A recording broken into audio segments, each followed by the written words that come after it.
আজকে তোমার লেখা গ্রন্থ সমাপ্ত করে আমি বৈষ্ণব সমাজে প্রমাণ করে দেব যে ভক্ত আমাকে ভালোবাসে, যে ভক্ত আমাকে ডাকে। হরি বল হরি বল। সেই ভক্তের জন্য আমি সবই কিছু করতে পারি। ভক্তদের গোবিন্দ আমার জয়দেবীর বেশ ধারণে করে পদ্মাবতী দরজায় কড়া নেড়ে ডেকে বলে, পদ্মা কি স্নানী, আপনি স্নানে গেলেন আবার ফিরে এলেন? বলে না না, আমি তো স্নানে যাচ্ছিলাম, মনে মনে করলাম আমার যদি পদ্মা বিস্মরণ হয়ে যায়, তাই তো ফিরে এলাম। পদ্মাবতী কিন্তু বুঝতে পারেনি মা নিজে ভগবান এসেছে তার স্বামীর রূপ ধরে। পদ্মা চলো আমি বিশ্রাম কক্ষে নিয়ে চলো, আমি আমার সেই অসমাপ্ত পদ্মাকে সম্পূর্ণ করি, সমাপ্ত করি। বিশ্রাম কক্ষে গোবিন্দ গিয়ে দেখছে সুন্দর করে লেখা রয়েছে, সর্বগরল খণ্ডল মম শির শিমণ্ডল। তার নিচে বাঁকা বাঁকা অক্ষরে লিখে দিলেন, দেহি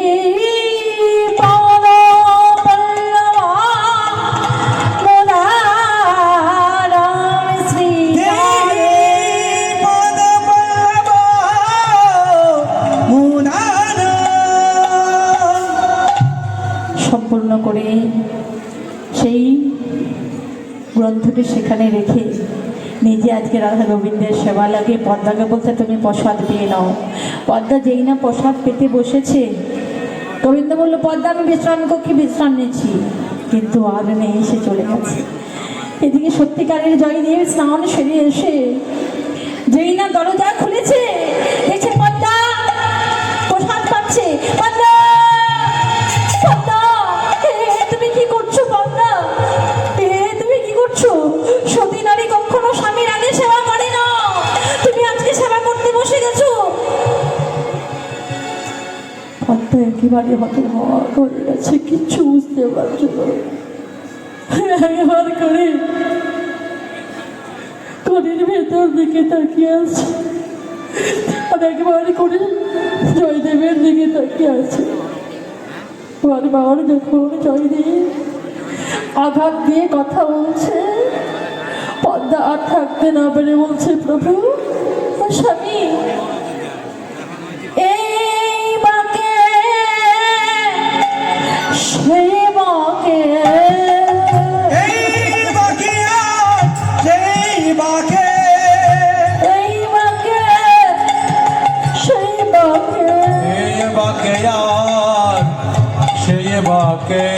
তোমার লীলা কিছু বুঝতে না রে, এই বাকে সেই বাকে লীলা কিছু বুঝতে না রে, এই বাকে সেই বাকে।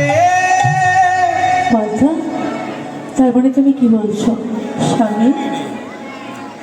এবার আমি কিছু বলি, আপনি একটু শুনুন। কিছুক্ষণ আগে তো আপনি এলেন আমার কাছে, আপনি গীত গোবিন্দ নিয়ে আপনার সম্পূর্ণ পত্রা সম্পূর্ণ করলেন, নিজে প্রসাদ পেলেন, আমাকে খেতে বললেন, তারপর বিশ্রাম কক্ষে গেলেন বিশ্রাম নিতে। জয়দেবীর বুঝতে কিন্তু বাবা কিছু বাকি রইল না, মনে মনে করছে একবার বিশ্রাম কক্ষে যাও। যেই না বিশ্রাম কক্ষে প্রবেশ করেছে, দেখছে সারা ঘর কৃষ্ণ অঙ্গনন্দ হয়ে যায়।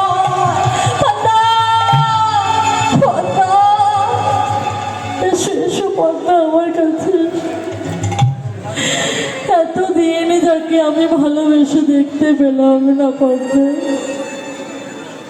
আজকে তুমি তাকে নিজের হাতে সেবা দিয়ে সেবা করছো।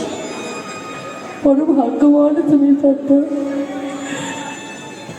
এই জন্য তুই বলে সতীর পুণ্যে পড়িয়ে পূর্ণ। দাও না তোমার সেই উচ্ছিষ্ট প্রসাদ আমায় দাও। না না না স্বামী, আপনি করতে পারেন না, আমাকে যে মহাপাপীর ভাগে হতে হবে, আমি আপনাকে আমার উচ্ছিষ্ট প্রসাদ দিতে পারবো না। না না দাও না পদ্মা, একটু আমায় দাও।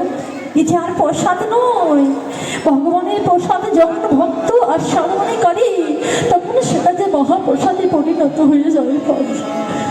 দাও দাও প্রসাদ আমায় দাও, দাও দাও প্রসাদ আমায় দাও, দাও দাও প্রসাদ আমায়